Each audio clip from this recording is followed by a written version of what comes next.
ఏపీలో ఐఏఎస్, ఐపీఎస్ల వివాదము ఇప్పుడు కొత్త దారికి చర్చ తీస్తుంది. ఎందుకంటే చంద్రబాబు నాయుడు సంబంధించి ఆయన అధికారంలోకి వచ్చిన తర్వాత గత ప్రభుత్వంలో జగన్మోహన్ రెడ్డి కోసం కొంతమంది ఐఏఎస్లు, ఐపీఎస్లు పనిచేశారు.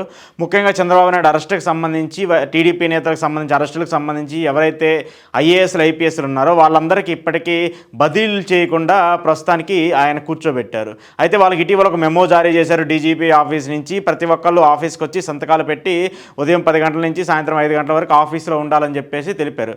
అయితే ఇప్పుడు దీన్ని అంటే ఇలా కొంతమంది ఐపీఎస్లకు బదిలీలు ఇచ్చి కొంతమందిని మాత్రం అలా ఉంచడానికి కారణం ఏంటి అని చెప్పేసి చూసుకుంటే, గత ప్రభుత్వంలో వైసీపీకి అనుగుణంగా వీళ్ళు పనిచేశారని చెప్పేసి టీడీపీ భావిస్తుంది. దానికోసమే వీళ్ళని పక్కన పెట్టారంటూ కూడా కొంతమంది చెప్తున్నారు. అయితే దీనికి సంబంధించి ఐఏఎస్లు, ఐపీఎస్లకు సంబంధించి ఒక ప్రజాబద్ధకంగా వాళ్ళు ఒక ఆల్ ఇండియా క్యాడర్ ఉన్నటువంటి వ్యక్తులు, ఉద్యోగస్తులు కాబట్టి రాష్ట్ర ప్రభుత్వం వాళ్ళని ఇలా చేయడం కరెక్ట్ కాదు అంటూ కూడా కొంతమంది టీడీపీని కానివ్వండి, చంద్రబాబు నాయుడు ప్రభుత్వాన్ని కానీ కామెంట్ చేస్తూ ఉన్నారు.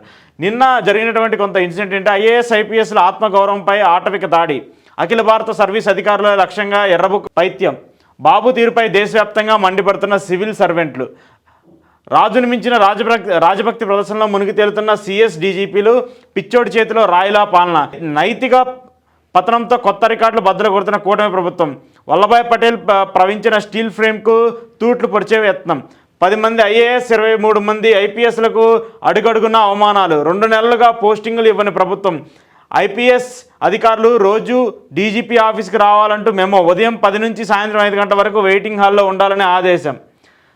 వాళ్ళు అఖిల భారత సర్వీస్ అధికారులు ప్రజాసేవను వ్యక్తిగతంగా ఎంచుకొని చెప్పేసి లక్ష్యాలతో ఎన్నో కఠిన పరీక్షలు గెలిచి ఈ అత్యున్నత సర్వీసు ఎంపికైన వారు. అలాంటి గౌరవప్రదమైన రాజ్యాంగబద్ధ బాధ్యతలో ఉన్న అధికారులను ఎలా చూడాలి, ఎవరి సామర్థ్యం ఏమిటో గుర్తు తెలుసుకొని బాధ్యతలు అప్పగించాలి, అలాంటి ద్వారా ఫలితాలు రాబట్టాలి. కానీ చంద్రబాబు నాయుడు ప్రభుత్వం రూట్ వేరు. నచ్చని వారికి నరకం చూపిస్తూ ఆనందించడం వారికి అలవాటు. ఇది కూడా అందులో భాగంగానే గత ప్రభుత్వం హయాంలో బాగా పనిచేసిన ఓ పలువురు ఐఏఎస్లు, ఐపీఎస్లను ఎంచుకున్నవారు వారి ఆత్మగౌరవంపై ఆటవికంగా దాడి చేస్తున్నారు. ఓ హోంగార్డుతోనో, ఓ రౌడీ షూటర్తోనో కింద స్థాయి అధికారులు కూడా వ్యవహరించిన రీతిలో డీజీ స్థాయి అధికారులను ఈ ప్రభుత్వం అత్యంత దుర్మార్గంగా అవమానిస్తుంది. పోస్టింగ్స్ ఇవ్వకుండా ఉదయం నుంచి సాయంత్రం వరకు వాళ్ళని డీజీపీ ఆఫీసులోనే కూర్చోబెట్టి అవమానిస్తుంది. ఇందుకోసం ఏకంగా ఓ ఉత్తర్వు కూడా జారీ చేసింది. యావత్ అఖిల భారత సర్వీస్ అధికారులు దీన్ని చూసి విస్తుపోతున్నారు. ఈ ఉన్మాది చేసిన పనులను తప్పు అంటూ కూడా భావిస్తున్నారు. దీనిపైన ఐఏఎస్ అఖిల భారత సంఘము సీరియస్గా కామెంట్స్ చేస్తుంది. అంటే చంద్రబాబు నాయుడుకి సంబంధించి ఇందాక మనం ఏదైతే చెప్పుకున్నామో ఐఏఎస్, ఐపీఎస్ అధికారులకు సంబంధించి వాళ్ళు చేసినటువంటి అంటే కొంతమంది గత ప్రభుత్వంలో చంద్రబాబు నాయుడిని అరెస్ట్ చేయడానికి కానివ్వండి, టీడీపీకి కానివ్వండి, అప్పుడు ప్రభుత్వంలో ఉండి ప్రభుత్వానికి యాక్టివ్గా పనిచేసిన వాళ్ళని తప్పు పక్కన పెట్టేయాలని చెప్పేసి ఇది ఉన్నటువంటి మొత్తం సారాంశం. అయితే ఇక్కడ ఉన్నటువంటి పరిస్థితి ఏంటంటే, బేసిక్గా ఒక ప్రభుత్వం అధికారంలోకి వచ్చినప్పుడు ఆ ప్రభుత్వ కార్యాచరణలకు సంబంధించి లేదంటే ఆ ప్రభుత్వ అధికారులకు సంబంధించి వాళ్ళ మధ్య ఒక కొంచెం పాజిటివ్గా ఉండాలి. ఎందుకంటే ఈ ప్రభుత్వం చేసే పనితీరు ఎలా ఉంటుంది, దీనికి అనుగుణంగా ఏ అధికారులు బాగుంటారు, దీనికి అనుగుణంగా ఏ ఐపీఎస్ ఆఫీసర్లు ఉండాలి. ఎందుకంటే వ్యవస్థని, ప్రజల్ని వీళ్ళిద్దరిని కలపడానికి ఉన్నటువంటి మధ్య భాగం ఉన్నటువంటి ఎవరంటే అది ఐఏఎస్లు, ఐపీఎస్లు. సో కొంత పరంగా వీళ్ళకి అనుగుణంగా ఉండడం వాళ్ళని తీసుకొని పెంచుకోవడం అది కామన్గా జరుగుతుంటుంది ఏ ప్రభుత్వం వచ్చినా.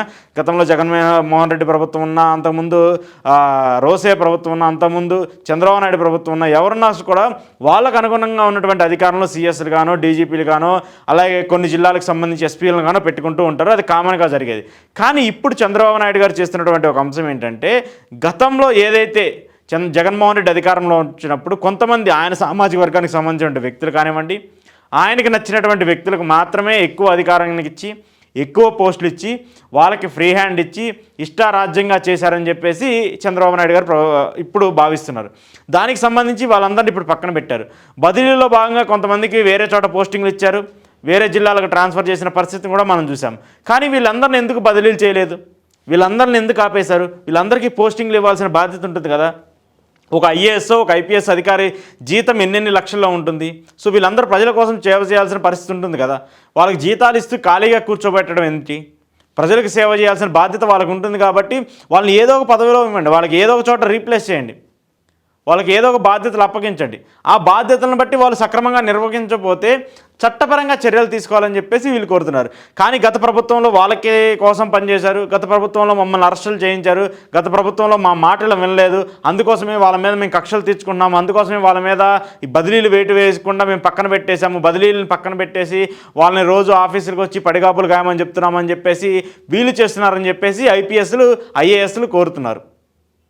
సో ఇవన్నీ ఎంతవరకు కరెక్ట్ అంటే మాత్రము ఖచ్చితంగా ప్రభుత్వానికి కొంత వెసులుబాటు ఉంటుంది.